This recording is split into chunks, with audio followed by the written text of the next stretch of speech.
The first time he said, we made $100 million this year. I was like, we made $100 million in 98. I ain't never leaving. Me, Max, Slim, that was that shit. Serve me a seat, my nigga Corey Miller, dog. This shit was serious, bro. He handed me my tank, bro. He handed me and Mac our tanks. I'm on the floor hitting dice. I'm shooting dice. See peek around the corner like this here. Man, I'll let y'all. And he reached me and Mac our chains. He like, bro, we got our tanks, bro. We got our tanks, bro. The Ruff Ryder thing was unique because DMX was just getting ready to go do a lot of movies. So they was like, shit, we just got this project on this dude, Fiend. First instance, like when you see kids and y'all meet. My Jadakiss reached me a sack of haze, purple haze, and said, welcome to the label, bro. Who else was on the label at that time? Styles P, The Locks, Eve, DMX, Dragon, Infrared, Cross. Swiss was still heavy producing. 3 6 Mafia. This is why I got rich. This is why I got rich. You know, this is why I got rich, dog. I think I'm the only person outside of Project Pat and Lil White to have made real money with 3 6 Mafia, bro. Cause they built millionaires already. Modern day Dragon Slayer fighting demons. Try ducking coke and co-defendants and subpoenas. Hot boy jalapeno, rolling by the C-note. Go to pressure, break them hundreds off the singles. 60 off of a block, one spot, that's a week. A same city, 60 coming out of it, you guessed it, out of freak. Hard balance, just like salads, Pradas, and ballads. I don't need their love, I swap their cash for baggies. You know it's lonely when you're counting, and it's pouring like a fountain. Versace stashy fountains always hiring new accountants. We knew we'd be here.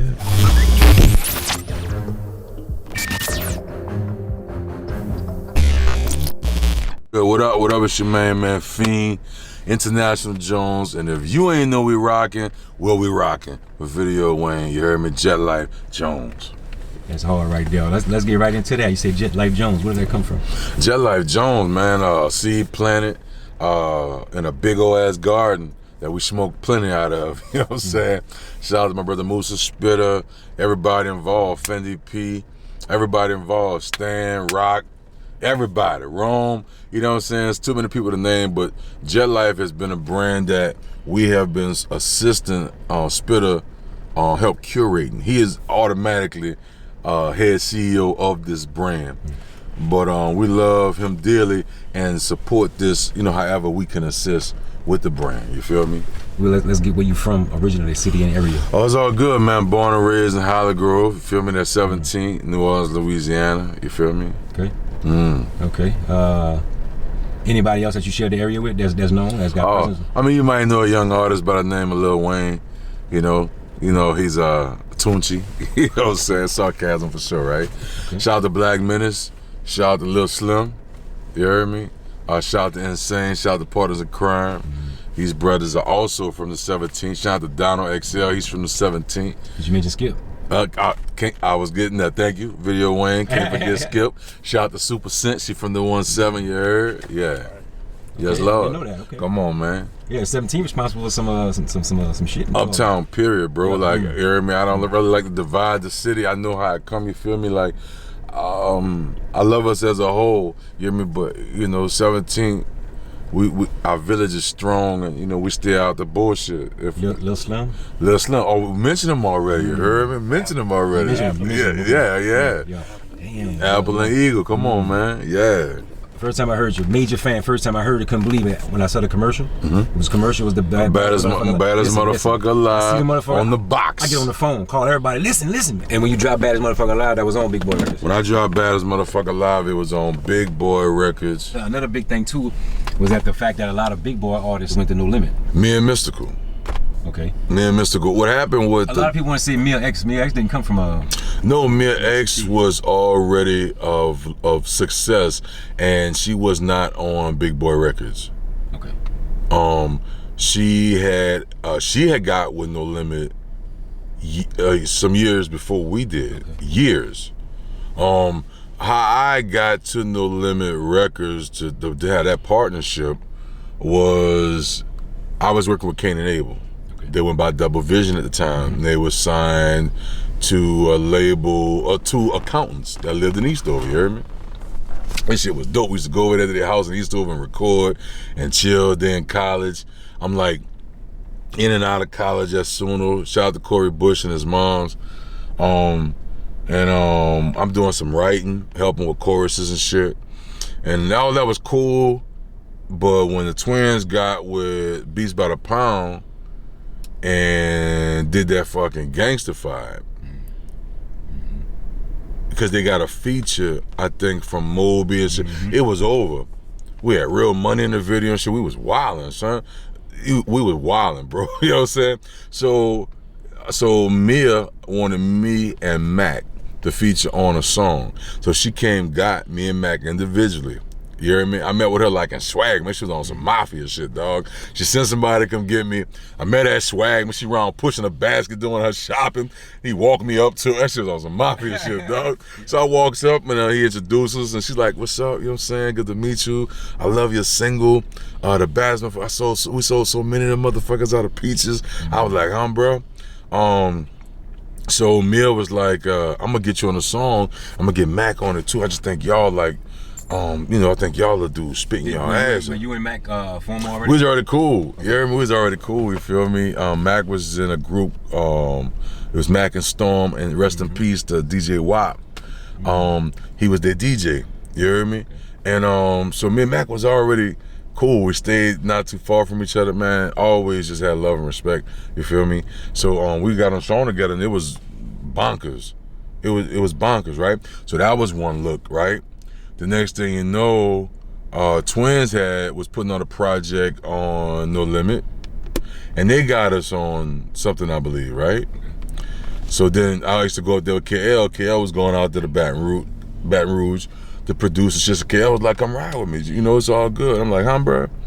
So I get out there, and they had a Studio A, Studio B. You know, you walk in as the desk area, office, the secretary, you turn to the corner, a couple pictures, pings of the artist, a little office table, the meet area, and a couple of small offices, right?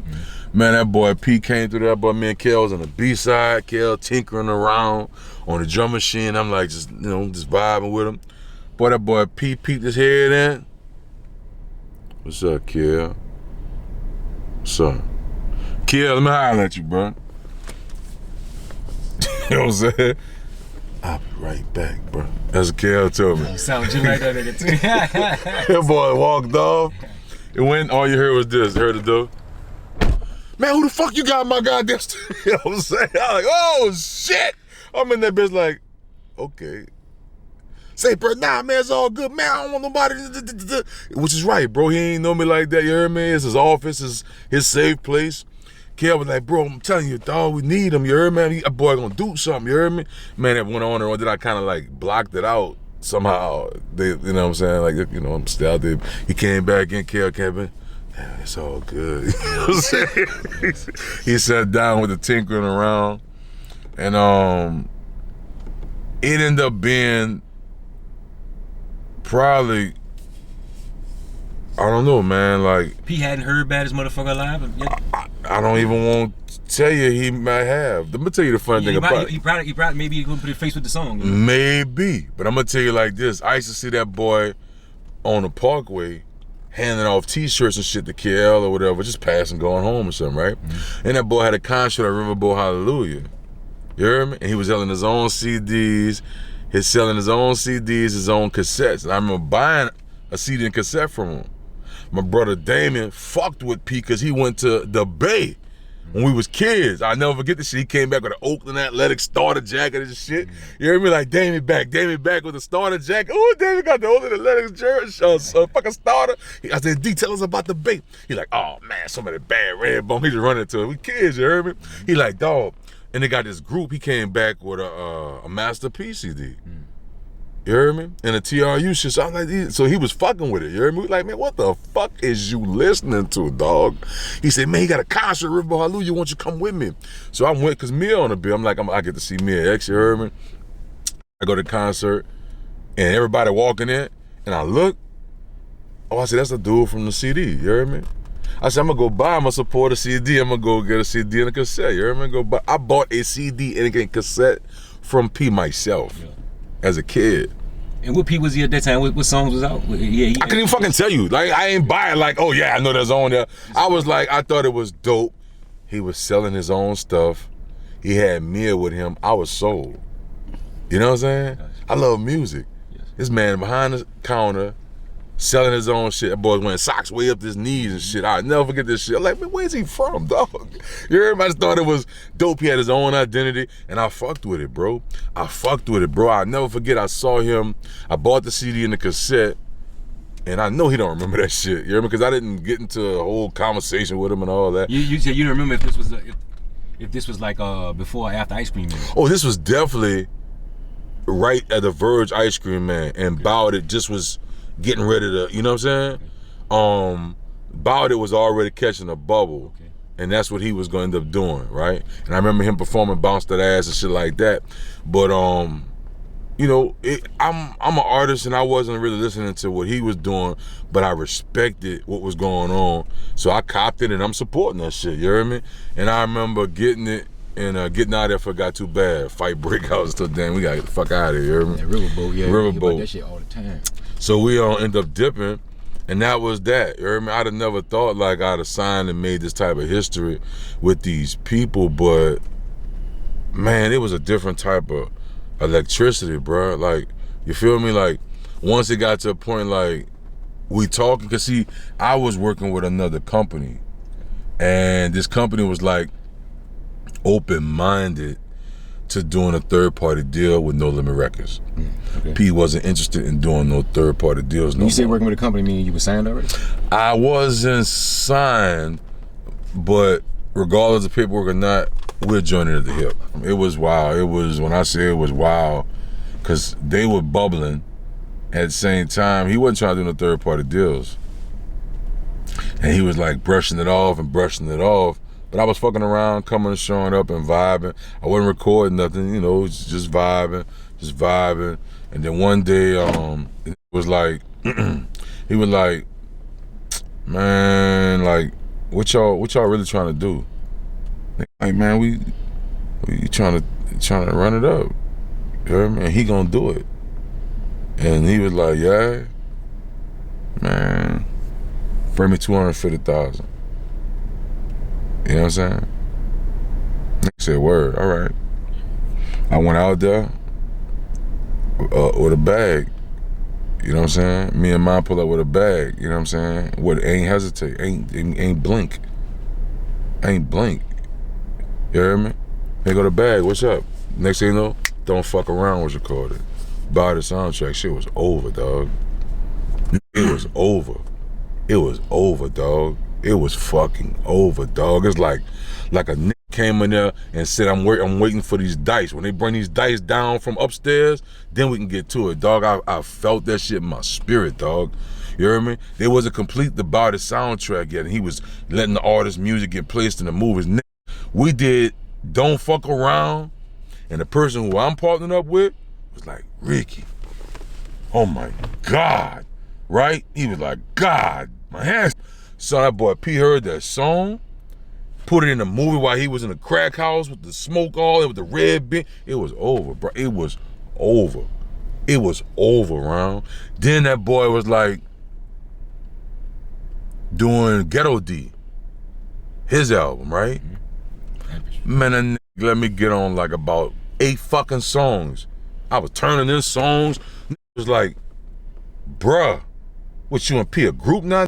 I was getting flack. Ooh, it was giving me flack. Ooh, it ain't like, I'm a young nigga. Come on, Mia was loving it. Mia was like, ooh, she's like, oh my God. She's like, Fiend, oh my God. I was just turning this song. We was just doing shit. And P was like, hey, dog, if you want me, come get me. How the fuck you gonna take me? I got my truths and with me again. We ride. Man, Mac was in that bitch like, dog.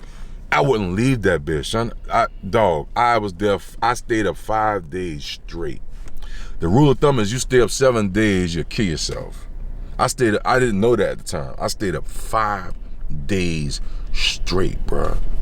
I wanted to change my mama condition so fucking bad. I wanted to forget my mama off the house. I wanted to get my mama a mother off the car. I wanted to take care of my mother off mama on everything. You feel me? And dog, if every fucking dog, all the air out my body, I swear for everything, dog. I'm not leaving this bitch, dog. I swear for God. But Peter tell me to go to sleep. I need to go lay down, little homie. I said, I was laying on the crates, the fucking sound trap shits that be in the dog. That Kale should be like, say, dog, son going ballistic, dog. Me and Mac used to be dog. Passion for that oh shit. my God, dog. I fucking said that to him. Said who that was? E Love said it. He said, man, I wouldn't like Fiend and Mac. Oh my dudes. God. He said, bro, when I heard them dudes, he said shit. It was headshots. Yeah. P used to call us in when artists to come visit him and be like, body that. Don't turn on a beat. You want to do something with us or whatever. You think we got no MCs, Mia not there. It may be headshots. Me and Mac was in that body and dog. I don't give a fuck who the fuck you brought in that bitch. I don't give a fuck what coast you from. I don't give a fuck who you was raised up on. I don't give a fuck who your producer is. If you came through that bitch, and Pete nodded at us like, it was over. It was over. It was over. Man, who the fuck these little niggas got? It was over, dog. Who's the niggas he had y'all body? Like, niggas I ain't gonna even put them out. I ain't gonna put them out there. Oh, like known that. motherfuckers. Like, it was major artists. It was major people that would come want features from him, or he invited them in town. You heard me? Oh, it was a problem. Oh, it was a problem, bro. Them niggas been on that bitch like, man, damn, my nigga. You know what I'm saying? Like, you got battling my fucking artists up in here. It was a problem, bro. And it earned respect instantly. And man, we was just, man, bro, oh my God, son. How dare you play with our intelligence up in here, dog? We will body anything coming this bitch. He knew it. He knew it. That's why you go listen to all that shit. Me and Mac was just on so much shit. I'm on so much shit, dog. Who else was on that body and roster? Was just you and Mac? Me, Mac, Mia, Miss, whoever came to this bitch. Okay. Even see what the motherfucking like, oh yeah, see what the like, $50, the original $50. Yeah. We was nothing to be, man, shit, dog. That don't fuck around changed everything, bro. And that Ghetto D, I got on Ghetto D, I was on the single, on the B side of the single, I Miss My Homies, and I'm on 6-7 songs on his album on Ghetto D. I had to drop my album next. Yep. P like, you gotta drop next. He came up with the title, There's One in Their Family. You know what I mean? So I remember sitting in his office, running ideas. He like, what you think about A1 Yola? I'm like, you know. He's like, man, Fiend. He was like, it's like there's one in their family. He was like, that was a pop. A1. That's a drug term. A1 Yola. That's like a West Coast coke term. Okay. The Yola A1. And that was a possibility for the title of your album. For the first national female, yes, it was. Okay. But Pete came up with There's One in Their Family, and I was like, that's it. Yeah. That's it. And then, don't get me wrong, bro. And family bump, we bump heads. I ain't gonna bump heads. I'm gonna be clear. It might be taken as a soundbite. We didn't bump heads. We didn't have no friction. One day, I think I caught him coming to work, and he wasn't. You know, like my mama said, today ain't your day. You heard me? My mom would tell me, wave it today ain't your day, you heard me? And I saw how he looked at me, I'm like, oh shit, like, you know what I'm saying? He said, yeah, play me something, bro. You heard me? Play me, let me see what you got, what you recording, right? I was working on this with our family. Man, I played him some shit, and it ended up being like number 7 on the album, number 11 on the album type shit, right? He like, say, man, hey man, if this don't come out right, you ain't coming out, bro. I'm a Taurus too, I say round. Can you show me what you talking about? You can show me, right? Because if not, I can't miss what I never had, dog. You heard me? I'm in this for real, like, you heard me? And he looked at me like motherfucker, you heard me? And he went to his office. He was gone a few minutes. Then he came back, right? Took his time and we did Who Got That Fire? I laid the chorus for Only a Few. He got on that. We did Do You Know Who You Fucking With? You know what I'm saying? Love that, dog. You heard me? P came back and we put that work in. You heard me? Put that motherfucking work in. And there's when their family just ended up being, bro, UGK on my album, bro. I'm from Hollywood, Grove, dog. I'm from New Orleans, bro. I got UGK on my first national album. I listened to these dudes on cassette, Walking the Corn, bro. Walking the Green, bro. You heard me? I got UGK on my album. Snoop Dogg on my album, bro. What the fuck? Mia X, dog, on singles. I put Slim on 2 songs. Slim's like, say, Fiend, bro, just come home, bitch. I need to make some money, bitch. You heard me? Like, check us out, Fiend. What I gotta do to make some money in this bitch? I said, well, Slim, this is how I go. You get on somebody's song, you get a feature, you get paid this much. You heard me? Slim said, well, bitch, I need to be on 3-4 songs on your album. You heard me? I said, Slim, I'm gonna throw you on many as I can. You heard me? Man, we did Walk Like a G. It was just left field, bro. I never left that bitch, bro. I never left that bitch. My album, Streets Ain't Safe, this shit come together because... I gotta ask, bro. Yeah. I'm sure people want to know. If I was watching the interview, that's why I'd be like, nigga, I should interview him, but I gotta know what people might want to know. Did you record with Bunny and Pimp in the studio at the same time at any point? Bro, it's Pig, Pussy, Pork. Bro, we can't just run past that, bro. Say, bro. Working with them dudes, you talking about a legend. Oh my God. Bringing in oh my God. God. You know what I'm saying? Say, bro, for the record, recording with them, I got a chance to see them record Kick Dough with C. I got a chance to see them do shit like Break 'Em Off type. I was there for little spaces here and there, right? So, no, the one they did with Ball, trying to get a meal ticket. Yeah, right? So, we was in the chairs getting tattoos. Mac had just got No Limit on his arm. I was getting in the chair next, right? Just sitting in the chair, right? Got a call, you just came to the studio, come to the studio, I'm about to do a song for your album. I said, man, hold on, I gotta go. Dog, I left, went to the studio. Me and Pimp and Bun was already tight. I've been around them since I was a kid, bro. Okay.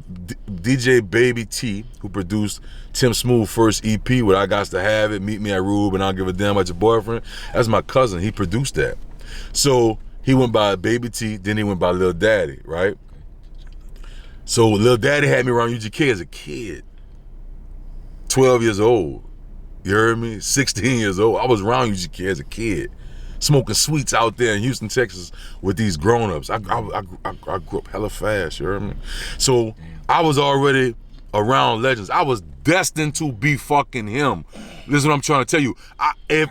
Oh my God, dog. When you speaking, I see this. Bro, I was a kid, bro. Music was after your ass. Around, bro. Yeah. It was obvious. But for you to have that tone, for you to have that delivery, that passion, you know. Bro, I fucking love it. Oh my God. You said I wasn't leaving that bitch. I never left that bitch, bro. I never left that bitch. Everybody came there, they knew. He had to make studio schedules for somebody to know it's their turn. Mm-hmm. And I have to be not rude and not show up just to give them space. Because I'm going to be there every day. I stayed in the hotel 6 months. Me and Max stayed in the hotel next to the studio for 6 months. I'm there every day, dog. I had an apartment up the street. I paid for my own shit. 6 months, first time as a little dude. My mama said, I don't know where the fuck you got this mentality from. She said, she tell me to this day, dog. She said, I don't know who even taught you how to cook. She said, where you learn how to cook? I said, Mama, as far as I'm concerned, I'm quite sure you...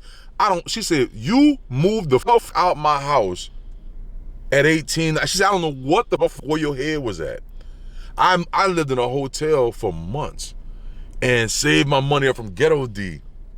When got me an apartment, paid that bitch out 6 months in advance, right? Paid my shit out, right? I remember that Silk said, man, Fiend, don't trip, dude. Don't trip, dude. You gonna be in the $100,000 no time, dude. You heard me? I was like, where are we gonna make money like that? You heard me? All right. Look, we went and got the Camaros. We went from Gary Lane on Florida Boulevard. Nigga, P bought 13 Camaros. I had the only red Camaro. Right? I was paying attention to shit.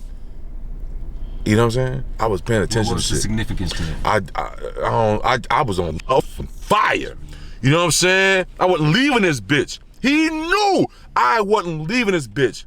The first time he said we made $100 million this year, I was like, we made $100 million in '98, bitch. I ain't never leaving. I know I can at least get one out this hole. I know I can get at least one. And I never left. I was on every fucking thing around. I enjoyed my job so much. I think I had him comfortable to play basketball enough to know that things were still going to get taken care of, because P was responsible for making sure hooks and things like that, helping the artists out on recording projects. He had certain aesthetics he wanted, certain guidelines, certain subject matters to feel to make a certified no limit release. I took pride in that. So he was directing that shit the whole time. I took pride in it. Yeah. Once you learn the aesthetics from the music to the visuals and everything, right? Yeah. That was his solely his ideal. Man, did Boz have anything to do with the imagery as well? Man, his mother presence alone had something to do with it. He was a boss. Yeah. You heard me? Boz, big Boz. That's marketing genius, you know. Man, bro, listen, bro, like. To think of that shit, nobody was doing that. Round, listen to me. He did a lot of shit nobody was doing. Nobody did. Round, the marketing, right? Sharing the platform. We were buying our houses flat out. Keeping it funky, you know. I had a house, cars, and I still was sleeping on Mac couch and Flo to be close to the studio, dog. Then Mac said, you got an apartment in the back. Rick, what you doing here? You closer to the front. I won't wake up and get to it. I gotta change my circumstances, dog. Oh my God, dog. I wanna change my circumstances, dog. I said, dog, I don't know how much butt I gotta churn, but dog, I ain't never fucking giving up, dog. And we used to push this up, me, Max, Slim. That was that shit. Serve me a seat, my nigga Corey Miller, dog. This shit was serious, bro. He handed me my tank, bro. He handed me and Mac our tanks. I'm on the floor hitting dice. I'm shooting dice. I see peek around the corner like this here. Man, I'll let y'all. He pulled us in a little kitchenette room in the office, and he reached me and Mac our change. He like, bro, we got our tanks, bro. We got our tanks, bro. Call my niggas Fiend and Mac, because we be strapped like the men in black. You know what I'm saying? Make a move with Thug. Yeah, dog. So, what made you guys more tighter than, you know, if that was the case, what you guys doing, Mac? Man, we peanut butter and jelly, bro. Like we was like Coke and B12, Coke and fucking baking soda. We was locked up. Jailed like that. We just jailed like that. You hear me? Yeah. My correction on the B12 shit. You hear me? But yeah, we couldn't help it, bro. I remember riding around with C in the burgundy. Remember the Nissan Sentras? Them hoes all burgundy. The maroon. Yeah, you see them hoes everywhere. I remember being in the car going to Baton Rouge, and C was driving. And I'll be asleep. I'm sleeping, right? I'm driving. I don't know what. Whap, slap you. Woke up. We just fucked with them. Me, C, and Mac. We just was like in the twins. Me, C, Mac, and the twins, bro. Us five was like this, bro. Us five was a fist, bro. You heard me? Like yeah. You heard me? I off with Slim and I off with BG. Me, Slim, and BG was recording. I produced a track. They found out I produced. We was on some other shit. You hear me? Like I just scuffed with BG. I scuffed with Slim. Slim, him coming home and getting to the studio was absolutely funny as shit. Because Slim was Slim.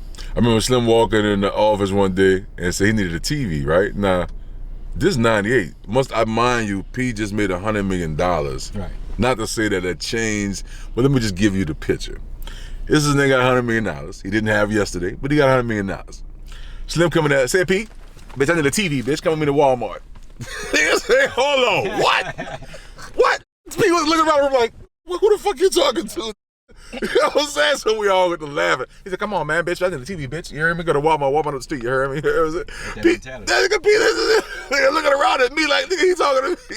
So we laughed about that shit. So, $100 million, you want to take a run at Walmart. Say, right? Bro, that's how we was moving. The shit was dope. We had walkie-talkies and shit. That was Slim's still mentality too, right?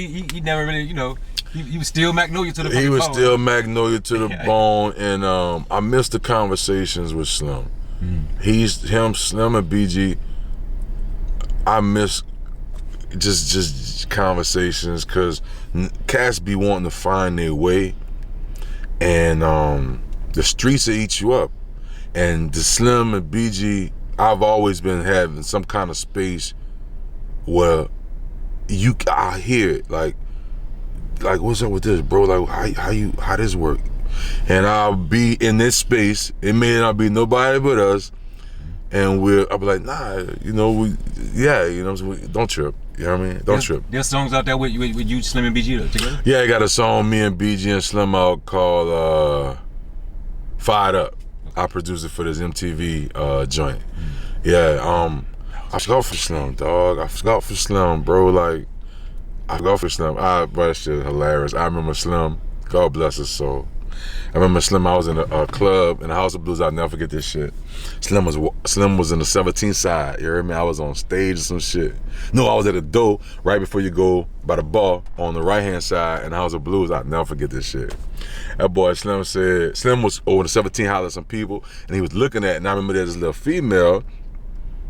I think I was like, you know what I'm saying? Like I was trying to figure out is it gonna be a yeah, is it gonna be a no, you feel me? But I thought it was so funny because I know how he got down, you heard me? So I saw him looking, you heard me? She's a high yellow thing, so I know he liked that, you feel me? So bitch, I went to wrapping my arm around. I said, yeah, he gonna be on her all night because he think this me, you feel me? I'm gonna put my arm around her, you heard me? So I'm like, yeah, talk that to her. She eating it up. No, she ain't never bait. She ain't never baiting this bitch. I'm playing with my dog across the room, you heard me? Boy, I had my arm around her. That boy Slim got at her, you heard me? Oh, that shit was so funny. Slim got at her. She thought, of course she got with a boss. She got with Slim. Boy, Slim get a girl like cab fell some shit. You hear me? You hear me? I'm one and done. Did what it did. You hear me? I said, yeah, you giving me the long one, got me out here fishing all night for this right here. You hear me? My dog gonna slam you and jam you and be through with you. You feel me? I felt like that. You hear me? And to this day, I laugh about this shit to this day. I saw, we were looking. I said, oh, he liked this over here. Papa my heart right out, everything. You hear me? I said, yeah, I ain't even looking at him no more. But I said, I know he gonna get at her. He got at her, thought that shit was funny. Slim said, yeah, I seen you over there, you heard me? I ain't know. I said, I knew better, bitch. I knew what you was doing. You hear me? Yeah, she wasn't trying to let she wasn't trying to let Fat Boy at the time do his 1-2 thing. So I said, okay, my dog about to get at her, but it's gonna be, you hear me? You this bad thing, now you're 10 cent. You hear me? You hear me? I'll never forget that. She deserved that. That's right. Yeah. You gave her some cash. That shit makes sense. Yeah. She deserved that one though. She tried to play the boy. You hear me? So yeah, bro. Let's talk about oh shit. Let's talk about before we go into that. Mac coming home. Mac is home after 21 years incarcerated. McKinley Phipps, Mac Phipps is home. Yes, Lord. And Corey Miller next. And while he was locked up, the New Orleans calling. I'm still getting used to the term. You josed him. I did what I could, man. I didn't joke him like I wanted to joke him. Okay. But I ain't gonna lie, I was paranoid. You hear me? When him and C went in jail, I was paranoid. I felt like I was next. You know, I keep it 1,000 with you. You hear me? I was paranoid. I wasn't putting out music. I wasn't doing a lot of concerts and shit. I didn't even pursue my career like I thought I would, because I thought I was next. So I was the official term of underground. When the artist is underground, I was underground. But then I had this childish thought. I could read. That feeling is definitely legitimate, bro, you know? I was paranoid. I ain't got a bullshit. I would never bullshit you. You hear me? Like, I've been in airports taking a piss and somebody start a conversation with you at the fucking urinal telling you where you're going and your flights, and it's a complete stranger. I was paranoid. That's scary. Yeah, I was paranoid, you hear me? And then I had this real childish, I'm gonna say kind of immature thought that I could raise the money and help them get home. You hear me? And that was super, super immature. But that was kind of naive of myself, because I'm thinking to just take money, you hear me, at the end of the day, and I wasn't able to touch it all at once like I wanted to touch it, but to be able to go assist. So, and just to keep it funky, my baby was just born. If you go backtrack when Mac went to jail, right? My baby was just born. The night Mac went to jail, the night the incident happened, to have them falsely arrest Mac, his mom reached out to me and asked me to do what I want to come and perform, and she'd offer me some money. I told her, Mrs. Phipps, I'd rather come another night for free than tonight. I got a newborn at home and I don't want to leave my girl's side. You know what I'm saying? The next day my mama called me. I'm in crack ass studios. Mac was being hauled out of jail. And knowing how tight we are, knowing how tight we were, knowing how tight we're gonna be, I know I would have responded some kind of way. You know, not to say it'd have been right or wrong. I would have responded some kind of way in the mix of this. You know what I'm saying? So it's meant for you not to be there. Bro, to this day I'm grateful, you know what I'm saying? But my brother did his time for something he didn't commit unscathed on the exterior. But I would be crazy not to say that 21 years incarcerated don't do something to a man, you know? So yeah, a lot of that was going on. I was lost on the streets without him and Corey, you know, trying to figure my shit out. I'm making money thinking, okay, I'm gonna make some money. I'll be able to just go show up to their family doorsteps and say, hey, I got some money. What we need to do here, get a lawyer. I was naive, you know what I'm saying? The Ruff Ryder thing. How'd that come about, and what was the ride like with that? The Ruff Ryder thing was unique because DMX was just getting ready to go do a lot of movies. So they was like, shit, we just got this project on this dude Fiend. I think we need to, we could do something with this. Ruff Ryder came down, you know, they saw my life, they saw how I was living, me and my pops. So how was that fit, bro? You get up to, I mean, cut y'all, but how was that fit, you know, like being from New Orleans, and then you get up, you around a bunch of New York dudes. And we know, and we actually seen it online, look, from the outside looking in, like a beautiful run. But, you know. Ted Nugent, you eat what you kill. I went there, I wasn't playing. I'm producing too. My daddy was like, you a fucking triple threat, dog. This shit is over with. And they knew it. They knew it. Kiss was like, you know how to use that shit? I was like, yeah. He was like, I produced What You Ride For Jadakiss. It was over, bro. It was over, bro. This shit was so wild. I was in Crack Alley rapping this shit to them over the fucking phone. While they had me on speakerphone in their office, you might have been in the fucking room. I produced this shit and played it for them loud. By the time the song went off, they were laughing.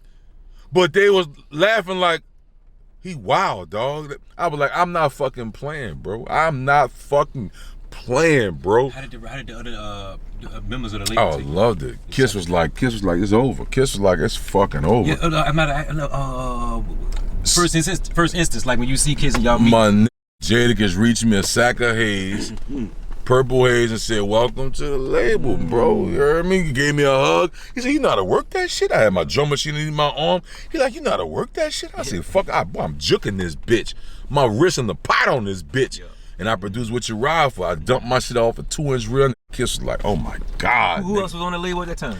Styles P, The Locks, Eve, DMX, Dragon, Infrared, Cross. Swiss was still heavy producing. You heard me? Like, it was up, bro. I'll never forget Chucky Thompson, Swiss. They was playing the joint I did for Kiss. This shit was like, it was in Sony Studios, bro. When you pay $4,000 a day to be, they had the doors open. They know how to act, dog. Around that bitch like, what is this shit? Then they got a nigga from the South here, and he wildin', dog. What you ride for? What you die for? Bounce. I got some that'll ride for me, dive. And the kid was like, oh my God. And then I went right back to where it started from it. My first words, cornbread by the key. You know what I'm saying? Like, what? And it was over. It was them like, say, dog, man. Like, Kiss was like, hey, bro. And then I got the same feeling when working with Snoop or working with somebody like, okay, I'm just giving the value of a Snoop, but working with Mia. I got the same feeling working with Kiss and them, because Kiss was like, yo, I'm about to do a remix with T.I., a Lil Jon. I want you to vibe with me because I want to know how to, you know, catch that pocket, you know what I'm saying? You sound like that. Man, that's how much time I spent with these people. Would you say you had jail more with Kiss than anybody, or you kind of with everybody? Everybody, bro. Me, Styles, Kiss, it was love, bro. Swiss. I remember me and Swiss, I was telling Swiss he had a beef with his old lady, which was his woman at the time, Mashonda. He was producing for her. Boy, that boy played a beat. Son, he played me buku beats. But this beat, I wanted this beat. He was like, oh, Fiend, that's for Mashonda. I said, oh my God, Swiss, don't tell me this, dog. I was like, bro, I want that one, right? Me and Pops and that bitch like, oh, you know what I'm saying? Like, shit, you know what I'm saying? So New York was a whole nother experience. I lived out there for 4 years. That was a whole nother experience for me. Bro, coming from the tropics, tropical to go into that cold, and New York cold. What, you know, the cold. Oh, we used to dig ourselves out the snow. We used to dig ourselves out the cars. We used to dig around the tires and shit. Man, we'd be in DC, have to drive to New York, dig ourselves the car to get traction to get out this bitch. Bro, did you say you ever got used to it? I got used to it. I mean, you know, you get your long johns going. You hear me? Pack your jackets, and you know that's what it was. You hear me? So, but I know production. You ever did any ghostwriting for anybody? If you could mention. I did ghostwriting, but it wasn't like during the Ruff Ryder era. I end up eventually signing to APG, which is Artist Publishing Group, right? Me and Bruno Mars was the first writers that company signed. Yeah. Yeah, that's a lot. Yeah, that's a whole lot. Yeah, I wrote a lot for people, but just to be clear, ghostwriting is when you do not get public credit. I had to recorrect. I didn't do a lot of ghostwriting. I did a lot of paid writing and producing because my name was on the writer's credit. If my name wasn't on the writer's credit, it'd be ghostwriting. Okay. You said you mentioned the Head Busters? Head Busters, and the picture this here, me, 36 Mafia. This is why I got rich. This is why I got rich. You know, this is why I got rich, dog. Musa was. I remember 36 Mafia came in town. We was already working with each other. You heard me? Okay. We was already working with each other. We did some vibes. I'll never forget. Servon was trying to get us to go to Memphis because he was going to Memphis to do some joints with 36 Mafia. So he put me on the phone with Paul. Paul like, what's up, what's up? He said, I want to get you on the song. I said, hey, what's you gonna charge me? I'm like, 50,000. He's like, damn, dog. He like, man, we ain't got that P kind of money. I said, man, fuck it, give me 25, you hear me? He like, damn, bro, that's still kind of, you know, a little steep. I said, well, man, fuck it, what you, he said, I mean, I'll give you 15K. I'm like, I'll be there tomorrow, you hear me? You hear me? Now picture this, yeah. To this day, dog, a good soldier prepares for war during a time of peace. This is what Boz taught me. A good soldier prepares for war during a time of peace, right? So I got the session tomorrow. I've already wrote my verse, wrote a chorus, got KL to do a dummy track and everything. My work done already, right? I'm just gonna collect, right? So we get the members, we riding, right? Servon, we just vibing, you heard me, we vibing. In my big 470, big Lexus truck, got shit from Jim Folk, Beverly Hills. That's the truck I got. No limit. Shipped it. First Lexus X4. I remember Baby got the same one. He saw me and he was like, nah, man, I'm gonna get me one of these bitches, you heard me? That boy, so I pull up in Memphis, and Paul, they open up the doors, we go in that bitch. He pull up the beat. So I'm like, okay, well, Kenny not gonna use your beat. So KL like, it's cool. I reached KL 3 licks on GP. That's my round. Reached him 3 licks out to 12. I'm out to 15, you heard me? He made a beat, he didn't know, he's come for the ride. Boom, right? Paul pulled it up, I just relayed my vocals and the hook. But a nigga said, wait, bruh. That's it, it's done. I said, yeah, so me and KL done. I remember Serve been, man. Well, we all gone. I still got work to do. Like, man, we did ours, baby. You can do we go to the hotel. Paul like, man, hold on, Ron.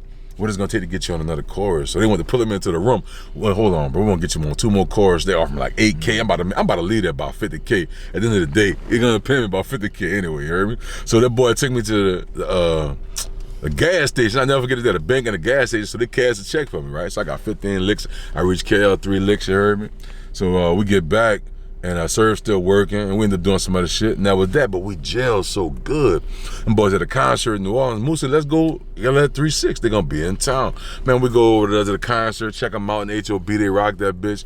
Me, Juice, and Paul talking after the concert. Moose said, Moose brilliant, bro. Musa Hamdan is brilliant, you hear me? Moose said, man, y'all should do like an album together or something, right? I said, I'm about that shit. Paul said, all right, no doubt, let's do that. Juice like, nah, shit, I'm with that shit, right? So it's like Saturday. Said we gonna start Monday, right? Get on the phone Monday, yeah, man, yeah, all right, man, yeah, my bad, man. I showed up in Memphis Tuesday. I just showed up. I remember the code to get in the gate and everything. Paul, remember it was 1803. I know it ain't the same shit. I hope it ain't the same shit. I typed the code, opened the fence, I'm in the parking lot, across from the Memphis County Jail. I'm sitting in the parking lot. Paul pulled up, saw me in the parking lot, said, I love you. You my brother, I love you. Paul got out the car and had a briefcase full of beats for the next 3-6 Unbreakables or some shit. He said, you about to get all these beats. I knocked out 8 songs the first day, right? I had Gangsta Boo braided my hair, hooking me up. My hair was looking crazy. She braided my hair and shit. I ordered me some smoke, you heard me? And Paul got on the phone and hit Moose up. I said, Moo, oh my God. Paul hit me up 30 minutes ago. Yeah, that's crazy. Yeah, ain't no coincidence. I ain't just see that. Love you, Paul. Love you. This is my hey, bro. I like Paul said,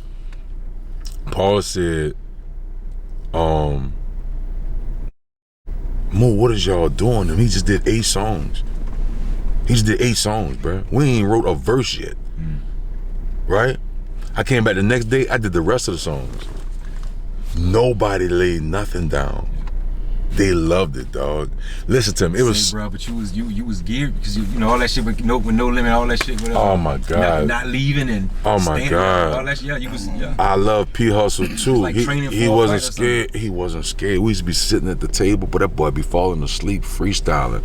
He's so tired. Who you talking about? Me, P, and Mac. Straight up down, bro. We sitting at a corporate office table, right?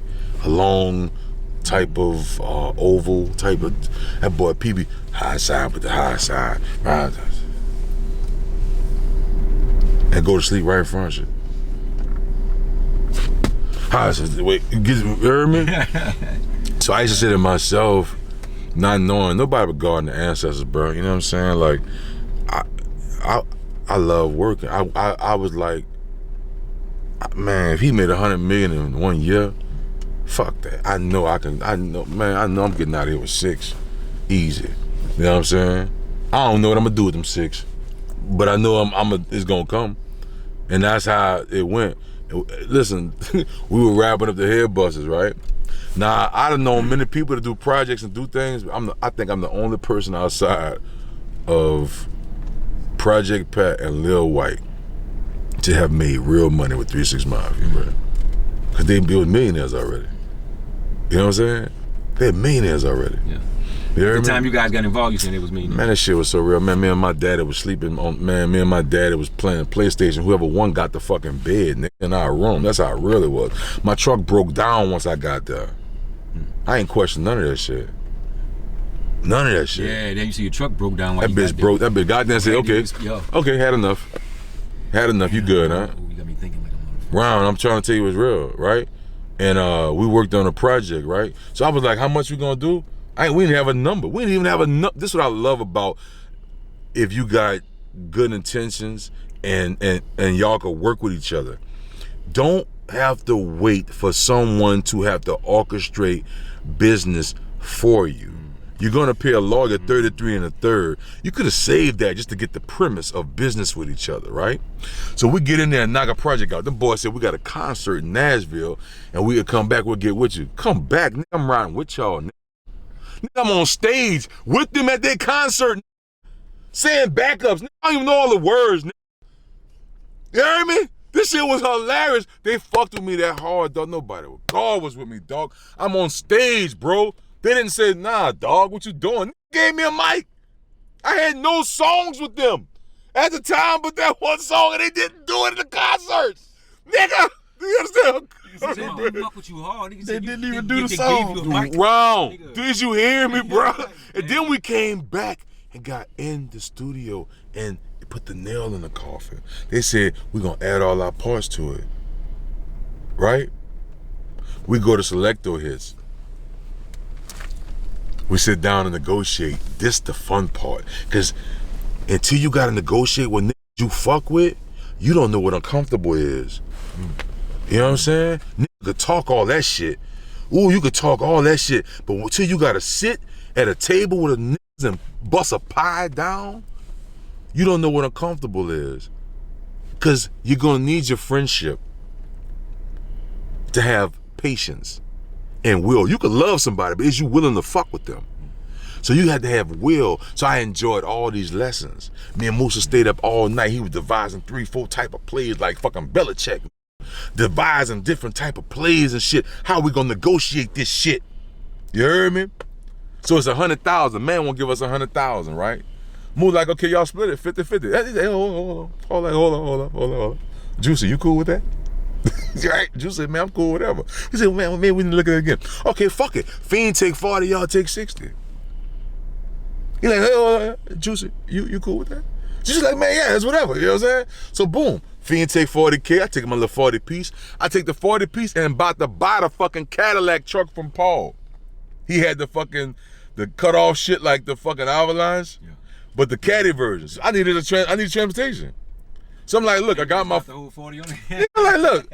So look, I said, well, look, move like, let him give you 37. Let him have a few dollars in his pocket. He said, nah, I want 42 for this bit. He said, you serious? He like, yeah, bro, you know, I can go to the lot right now, I go get it. Like, So he's like, nigga, he's about to give you. He's like, man, you know, he like, well, let me think about it. He said, man, you wrong. You heard me? I love Paul, bro. Love Paul. I think Paul like, nah. So I took the little 40. We took our little shams. 6 months later, $1.4 million later, we did a project in 3 days. Right? I was like, I can get used to this. Yeah. I can get used to this. I get used to this. I'm still white t-shirt, khaki. You know, I didn't. Money never. Yeah, you hear me? Yeah, long. I bought a few things because Moo told me I had to get some things to give off the defeat your image. The image of success on the upward. You know what I'm saying? So I can respect that, but we was like that. So Head Busters was dope. You know, major love and respect to DJ Paul and Juicy J. And you still can find that online right now? Oh yeah. Oh, it's still to this day it's streaming, selling. Oh yes, Lord, Head Busters. So you ended up on every song? On all the songs? Oh, it's all of us on every song. Okay. It's an album together. We're a group called the Head Busters. That'd be cool. Oh, it's pressure. Head looking like some fried ground meat. Oh, it's pressure. Oh, it's pressure. Ooh, went ballistic. Modern day Dragon Slayer fighting demons. Try ducking coke and co-defendants and subpoenas. Hot boy jalapeno, rolling by the C-note. Go to pressure, break them hundreds off the singles. 60 off of a block, one spot, that's a week. A same city, 60 coming out of it. You guessed it, out of freak. Hard balance, just like salads, Pradas, and ballads. Take out on need their love, I swap their cash for baggies. You know it's lonely when you're counting, and it's pouring like a fountain. Versace stashy fountains, always hiring new accountants. We knew we'd be here. You know what I'm saying? Words might be altered because I kind of freezing, you heard me, but yeah, man. Hell yeah. Hell yeah. Yeah, for sure, for sure. Oh, yes, Lord. Yes, Lord, man. Shout out to Jigsaw. You heard me? Shout out to Jigsaw. Shout out to Video Wayne. I appreciate the interview. I appreciate y'all time, rearranging your schedule. I appreciate your patience. Any artists out there, producers, people pursuing the entertainment industry, here's a life hack. How about you learn the business a little bit so you know what you're getting into? Secondly, how about you work on your credit? You heard me? And from there, how about you invest into your own fucking career? And see what it's like to spend your own dollars behind the shit you're pursuing. So you'll know what it feel like to spend the money behind. Because if you don't, you can't really value somebody that's putting no money behind you. Now, I'm not knocking if you got your big cousin, your auntie, whatever, how that working, they'll put some bread behind you. But I think that way you'll really know what each dollar mean behind what you want. And if you're not willing to take the buzzer shot behind the win and then believe in yourself, how somebody else gonna believe in you?